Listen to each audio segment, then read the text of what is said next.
Saludos nuevamente con ustedes en este mensaje de viernes. Como frecuentemente lo hacemos, compartimos la palabra del Señor para edificar al cuerpo de Cristo, que es su iglesia. Somos la Iglesia Cristiana La Verdad en la ciudad de Cartago, en Costa Rica, y vamos a compartir hoy un corto mensaje que tiene como título: para disfrutar la torre absoluta debemos ser aquellos que abren el camino. Vamos a ir a la segunda carta a los Corintios. Buscamos en nuestras Biblias segunda carta a los Corintios, capítulo 5, versículo 17. Dice así la palabra del Señor: de modo que si alguno está en Cristo, nueva criatura es, las cosas viejas pasaron, he aquí todas estas son hechas nuevas.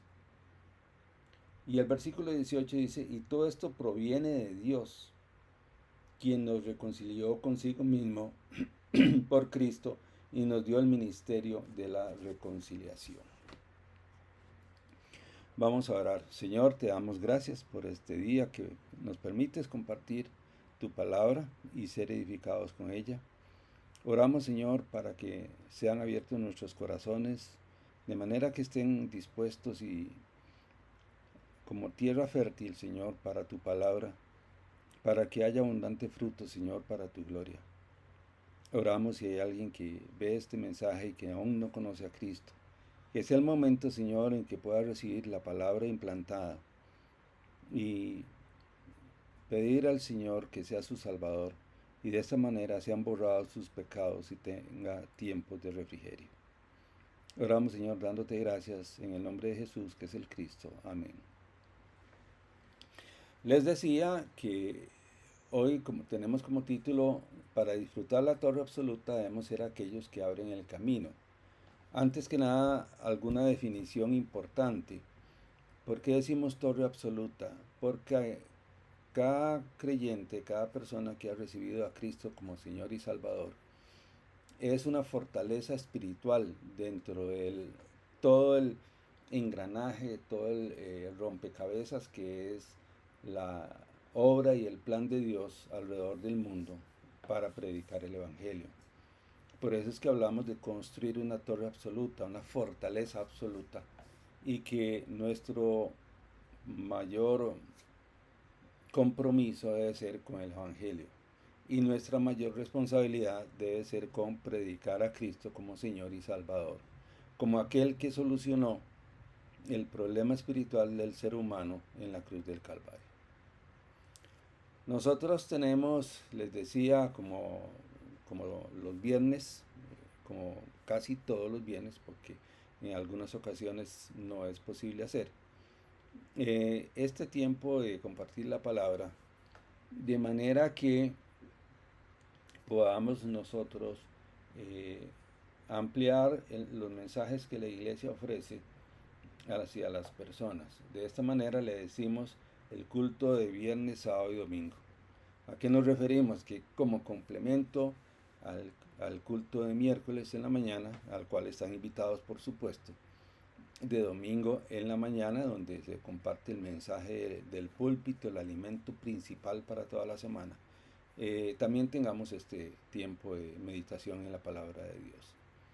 Este tiempo de meditación es para que el fin de semana preparemos nuestros corazones hacia la ruta, digámoslo así, que es llegar al culto dominical. Para hoy tenemos varias preguntas que yo quisiera que nos hagamos. Estas preguntas son: ¿dónde está el interés de Dios? ¿Cuál es el interés de Dios para nuestras vidas? ¿Dónde es que ataca Satanás principalmente? Y de esto hemos sido testigos últimamente en algunos hermanos de cómo han sido atacados. ¿Y dónde está la mejor tarea para nosotros como hijos de Dios? Pues el interés de Dios, por supuesto, está en que las personas vengan al conocimiento de la verdad y sean salvas. Ese es el mayor interés, el supremo interés de Dios. Esa es la voluntad de Dios, de que las personas puedan recibir el mensaje de salvación y por tanto tengan la oportunidad de pasar de muerte a vida, como dice Juan 5:24. ¿Qué es lo que pasa? Que no debemos olvidar que también hay un ser que quiere frustrar, su tarea es frustrar el plan de Dios. Eso es tema para otro mensaje. Este ser se llama Satanás, o lo llamamos Satanás, que es el enemigo de Dios y también enemigo de aquellas personas que han recibido a Cristo como Salvador. ¿Por qué? Porque él desea entorpecer el plan de Dios, desea entorpecer el crecimiento espiritual de nosotros como sus hijos, los hijos de Dios. Muchas personas sufren porque no han salido los moldes antiguos y por eso no pueden abrir camino. ¿A qué nos referimos con moldes antiguos? A todo aquello que hemos experimentado, enraizado, que ha sido nuestra naturaleza durante todo el tiempo en que nosotros no conocimos al Señor Jesucristo como nuestro Salvador. Es decir, todo ese tiempo en que éramos inconversos, tal vez religiosos, pero inconversos al fin. Ese es un tiempo en el cual nosotros vamos acumulando experiencias y acumulando situaciones que van marcando nuestras vidas. Eso es lo que vamos arrastrando en el camino. Incluso podemos decir también, no es menos cierto, que también nosotros tenemos acumulación de experiencias, situaciones, circunstancias, heridas, aún siendo creyentes. Por supuesto que sí, claro que sí, no vamos a negar eso, porque ocurre.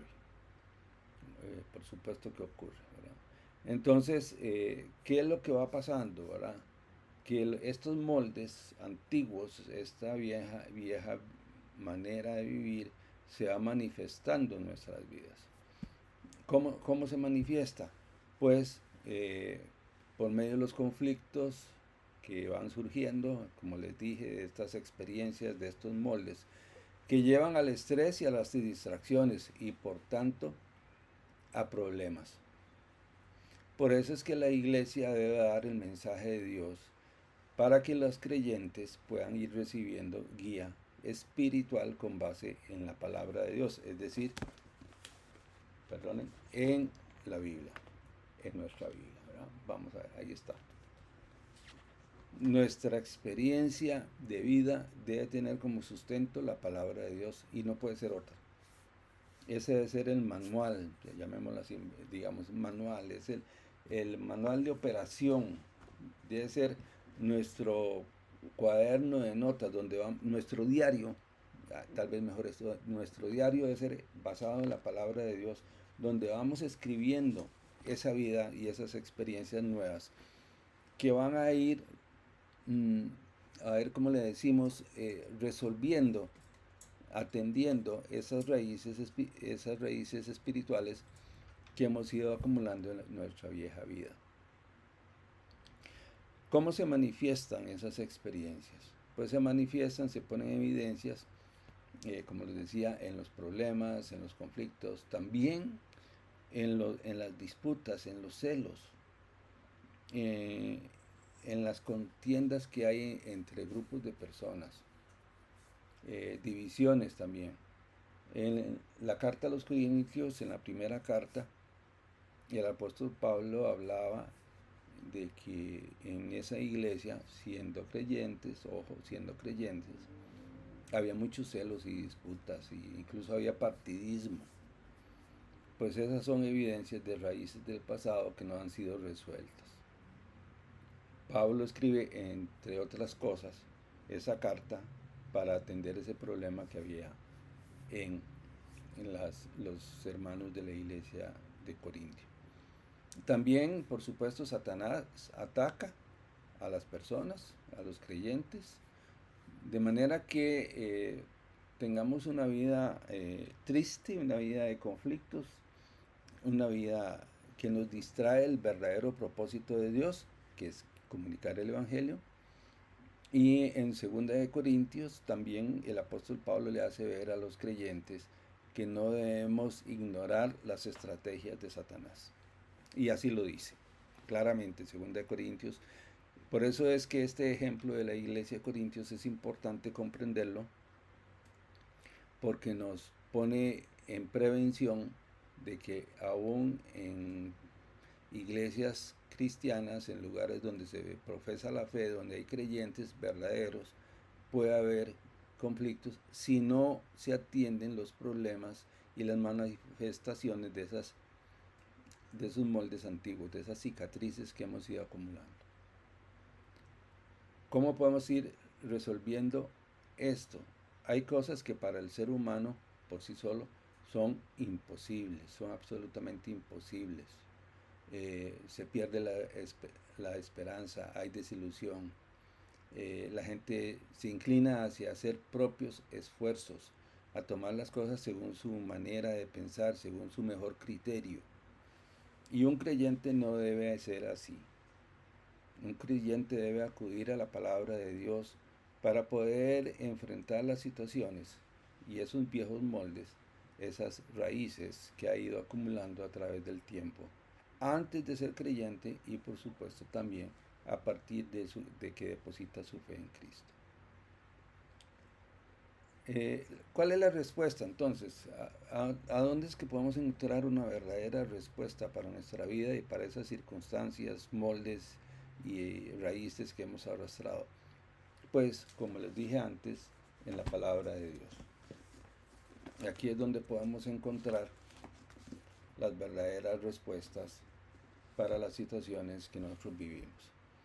Tenemos que tener muy claro que la Biblia, la palabra de Dios, es la expresión de Dios, el deseo de Dios manifiesto hacia las personas, hacia la humanidad, con dos fundamentos muy claros.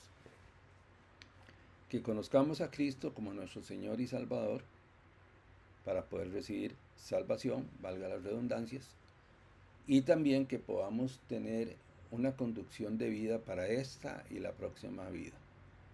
Por eso dije, este es un manual de vida, es un manual de operaciones, por los cuales el Señor quiere que nos guiemos. La respuesta, que es absolutamente posible, por supuesto la encontramos en Cristo. Cristo dijo en Juan capítulo 14, versículo 6, las siguientes palabras, y voy a leerlas directamente de la Biblia para usar hasta la gramática que está acá. Juan capítulo 14, versículo 6 dice así: Jesús le dijo, yo soy el camino y la verdad y la vida, nadie viene al Padre sino por mí. Entonces, esta es la respuesta absoluta. Y cuando es algo absoluto, estamos diciendo que no tiene opciones, que no hay unas segundas opiniones, que no hay algo que se salga de ahí. La respuesta absoluta es Cristo, el Dios trino que está con nosotros, el Padre, el Hijo y el Espíritu Santo que están con nosotros. Y Dios va a cumplir su palabra. Porque es su plan, porque Él es soberano, porque Él tiene ya dispuestas las cosas, de manera que lo que Él ha dispuesto, valga tanta redundancia, se va a cumplir. Este debe ser un fundamento de nuestra fe. Dios está al cuidado de todas las cosas. Y Dios tiene el plan perfecto para usted, para mí y en general para la humanidad. Por eso es que cuando estamos hablando de estas raíces y estos conflictos que arrastramos, cuando los vemos conforme a la óptica de Dios, podemos darnos cuenta que todo ha estado bajo la permisiva de Dios, que todo ha sido parte de ese plan perfecto para que usted y yo estemos hoy día compartiendo este mensaje. No ha sido de otra manera y no ha sido otro propósito. Si alguna de las piezas de nuestra vida de las situaciones, circunstancias, eventos, no hubieran ocurrido, no estaríamos como estamos hoy, escuchando este mensaje para aliento de nuestra alma. La respuesta está en la palabra de Dios. Dios va a cumplir su palabra. Si acabamos de leer que Jesús es el camino, la verdad y la vida, eso es verdad absoluta. Si leemos ahí, nadie viene al Padre sino por Jesús, eso es una verdad absoluta. Si leemos en la palabra de Dios, yo estaré con vosotros hasta el fin del mundo, como dice en Mateo 28:20, es una verdad absoluta. Si en Hechos 1:8 dice, me seréis testigos, vamos a ser testigos. Son verdades absolutas. Dios está con nosotros. Eso es lo que estamos diciendo. Emmanuel, como dice Isaías 7:14. Dios está con nosotros. Nosotros nunca estamos solos. Y muchas de esas raíces y esos conflictos que no hemos resuelto es porque creemos que Dios es incapaz de acompañarnos todos los días hasta el fin del mundo, como confirma su palabra. Es decir, son pinceladas de incredulidad que nosotros tenemos en nuestras vidas y que por eso tenemos tantas raíces, recuerdos, conflictos, tristezas y tantas cosas similares que interrumpen nuestro gozo. No, iba a decir nuestra felicidad, pero no es más que eso. El gozo es más que felicidad. El gozo es estar confiando en que Dios está conmigo y que todo está bajo su cuidado y su control. En Juan 19:30 nosotros leemos ahí, voy a la palabra de Dios nuevamente, Evangelio de San Juan, capítulo 19, dice la palabra del Señor lo siguiente, dice, cuando Jesús hubo tomado el vinagre, dijo, consumado es, y habiendo inclinado la cabeza, entregó el Espíritu. Queremos resaltar aquí el concepto de consumado es. Eso fue Jesús en la cruz, segundos o instantes antes de morir. Y sus últimas palabras fueron consumado es. O sea, todo está resuelto. Y nosotros debemos tener la certeza, la seguridad de que en Cristo todo está resuelto. Cuando nosotros nos aferramos a la cruz de Cristo, cuando nosotros nos aferramos a que Jesús dijo, todo está resuelto, consumado es, nosotros debemos tener la certeza de que todo a nuestro alrededor, toda nuestra vida está resuelto. No por nuestros méritos, sino por la obra de Cristo en la cruz. Por eso es que en Gálatas capítulo 2, versículo 20, igual vamos a la escritura, nuevamente, vamos a la escritura y leemos lo siguiente. Y esto debe ser algo más que un versículo en nuestra vida. Dice el apóstol Pablo, con Cristo estoy juntamente crucificado y ya no vivo yo, mas vive Cristo en mí. Y lo que ahora vivo en la carne, lo vivo en la fe del Hijo de Dios, el cual me amó y se entregó a sí mismo por mí. Por eso es que podemos vivir Gálatas 2:20. Porque ya Cristo resolvió todo en la cruz del Calvario. Ahí está resuelto todo. Su pasado, mi pasado fue resuelto en la cruz del Calvario. Mis pecados fueron resueltos en la cruz del Calvario. Mis problemas anteriores, mis malos recuerdos fueron resueltos en la cruz del Calvario. Mi presente está resuelto en la cruz del Calvario. Mi futuro está resuelto por la obra de la cruz del Calvario. Por eso es que el apóstol Pablo dice, con Cristo estoy juntamente crucificado y ya no vivo yo, mas vive Cristo en mí. Ya vive Cristo en mí. Y no solo eso, lo que ahora vivo en la carne, o sea, en esta vida, lo que ahora vivo yo en esta vida, lo vivo en la fe del Hijo de Dios. Es decir, puedo confiar Puedo confiar absolutamente en lo que Dios hizo por mí. Puedo depositar una confianza absoluta. Entonces yo cambio la manera de ver las situaciones y las circunstancias. Las del pasado me trajeron a hoy. Las del presente me hacen confiar en Cristo y las del futuro están resueltas en Cristo. Solo así entonces es que nosotros podemos descansar verdaderamente en la obra de Dios y tener una vida de gozo. Podemos tener una vida de gozo. Todo se cumplirá, la palabra de Dios se cumplirá. Se cumplió en el pasado, se va a cumplir hoy, se va a cumplir en el futuro. Vamos a tener las respuestas importantes para nuestras vidas. Por eso es que debemos salir de los moldes antiguos, en especial los que somos creyentes, los que tenemos alguna responsabilidad en la iglesia, en la obra de Cristo, debemos tener claro que Cristo está con nosotros y que Él resolvió el problema nuestro, el problema espiritual, que somos sus hijos, somos hijos de Dios, que somos personas importantes para Dios, porque tenemos el mensaje del Evangelio. Cada uno de nosotros tiene un molde personal. ¿A qué me refiero con molde personal?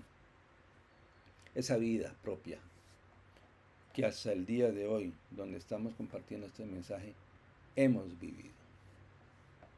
Cada uno de nosotros tiene una vida, ese molde, que nadie más lo tiene, es irrepetible.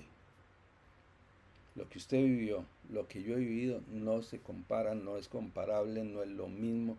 Son circunstancias, hechos diferentes, nacimos en familias diferentes, estudiamos en escuelas diferentes, hicimos una vida diferente, hemos tenido problemas diferentes, tal vez parecidos, pero diferentes, porque el Señor está construyendo en nosotros esa torre espiritual para abrir camino para el Evangelio.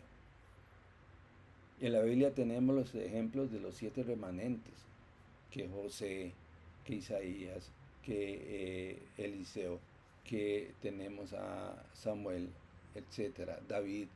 Personas que tuvieron su propia vida, pero eso no les impidió servir al Señor. Que pudieron tomar las circunstancias aparentemente difíciles para que en la confianza del Señor ellos hacer la obra a la cual el Señor los había llamado. La iglesia primitiva también. La iglesia primitiva no tenía absolutamente nada. No tenía dinero, no tenía locales, no tenía una organización.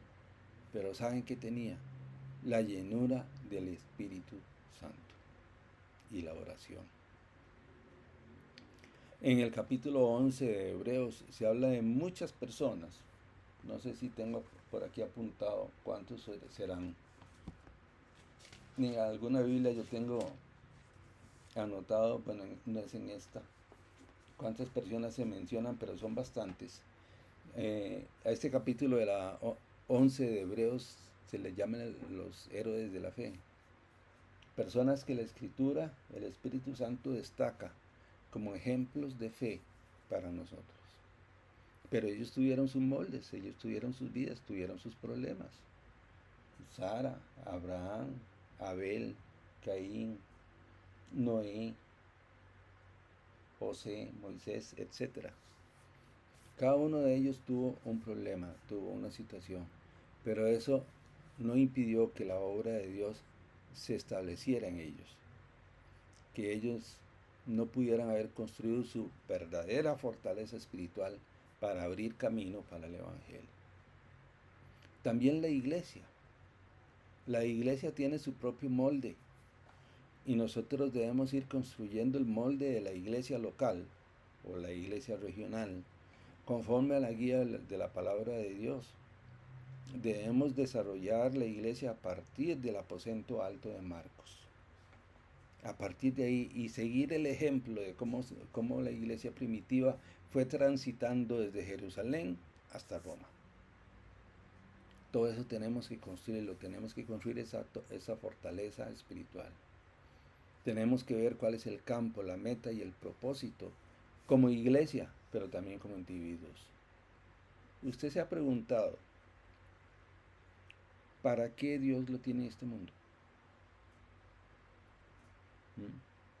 Es para algo más que respirar y comer.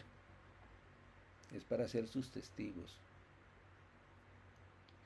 Para que en medio de las situaciones y a veces también tenemos desánimos, a veces tenemos fracasos, ¿sí? Me refiero a fracasos espirituales. Pero cuando usted tiene un fracaso espiritual es cuando Dios lo puede levantar y sacar de ese fracaso espiritual, y con esto me estoy refiriendo a pecados, y confesando ese pecado y presentándose delante del Señor para que sea perdonado, renovarse como nueva persona y dar gracias a Dios nuevamente porque Dios lo guarda, lo protege, lo cuida. Debemos tener un propósito de vida, que ese propósito es compartir el Evangelio. Está escrito aquí. Como dice Hechos 1:14, debemos perseverar en oración. Un creyente no puede, no debe tener una vida sin oración. Pero no es esa oración repetitiva, esa oración que siempre decimos lo mismo. Es una oración que se ajusta al plan de Dios. Una oración que desea cumplir el propósito de Dios en nuestras vidas. Una oración que se basa en Hechos 1:1, hablar de Jesús, en base a Hechos 1:3, que es hablar del reino de Dios, y una oración que se basa en Hechos 1:8, en la llenura del Espíritu Santo. También debemos restablecer los moldes en nuestros trabajos, restablecer lo que nosotros creemos la razón de ser de nuestros trabajos. Nuestros trabajos, por supuesto que es para recibir recursos y mantener las familias. Claro que sí. Eso es, para eso son, pero también es para restaurar la economía de la luz, para que nosotros con los recursos que el Señor nos permite tener en nuestros trabajos, apoyemos la obra de la iglesia local y apoyemos generosamente. Generosamente quiere decir conforme, como dicen en 2 Corintios, también vean que andamos por Corintios hoy, conforme a lo que hay en nuestro corazón, conforme a lo que tenemos, no a lo que no tenemos, y ahí está escrito, 2 Corintios capítulo 8 y 9, les queda de tarea leerlo, pero ahí dice claramente las reglas para ofrendar en la iglesia, pero eso es lo que llamamos economía de la luz. Cuando usted tiene claro que Dios le ha dado su trabajo, no solo para sostener a su familia, sino para apoyar la obra de Dios, usted está actuando conforme a lo que llamamos economía de la luz. También tenemos que entender y ser considerados con las personas, escuchar la voz de Dios, comprender cuál es el papel de las personas que están alrededor nuestro para edificar el reino de Dios. David tuvo varias opciones para matar a Saúl y no lo hizo. ¿Por qué? Porque David comprendió cuál era su papel, cuál era el papel de Saúl. Y David no iba a hacer algo que iba en contra de la voluntad de Dios. La respuesta que vamos a tener, ¿cuál es? Lo que nosotros llamamos solo, lo único y la recreación. ¿A qué le llamamos solo, lo único y la recreación? Lo que solo yo dentro del plan de Dios puedo hacer. Lo que solo yo como único puedo hacer dentro de la obra de Dios. Este mensaje lo estoy compartiendo yo, no lo está compartiendo otra persona, es lo único que yo puedo hacer. Es decir, que tiene exclusividad, tal vez esa es la palabra. La exclusividad que solo yo puedo tener dentro del plan de Dios. Y esa suma de exclusividades es lo que va formando el reino de Dios alrededor del mundo y que va haciendo que el Evangelio se expanda. ¿A dónde nos llevará esto? Pues por supuesto a predicar el Evangelio en todas las naciones y en todas las tribus. Claro que sí. ¿Qué vamos a tener hoy como conclusión? Tenemos que construir, con base en la palabra de Dios, un nuevo molde. Tenemos que fundamentarnos en el único fundamento, el único nombre que ha sido dado a los hombres en que podemos ser salvos, esto es en Cristo. Tenemos que aferrarnos al reino de Dios y a la llenura del Espíritu Santo para hacer la obra a la cual el Señor nos ha llamado. Hermanos, cada uno de nosotros tiene un propósito en esta vida. Cada uno de nosotros puede construir esa torre, esa fortaleza absoluta para abrir camino y que las personas conozcan de Cristo. El desafío para usted y para mí hoy es si nos vamos a quedar quietos o vamos a confiar en la palabra del Señor y hacer lo que Él nos ha llamado a hacer, es decir, predicar el Evangelio. Podemos tener muchas heridas. Hemos pasado por algunas situaciones que tal vez no nos agradaron, pero eso fue parte de la construcción que Dios ha hecho en su vida y en la mía. Pero como dijo el apóstol Pablo, todo lo puedo en Cristo que me fortalece.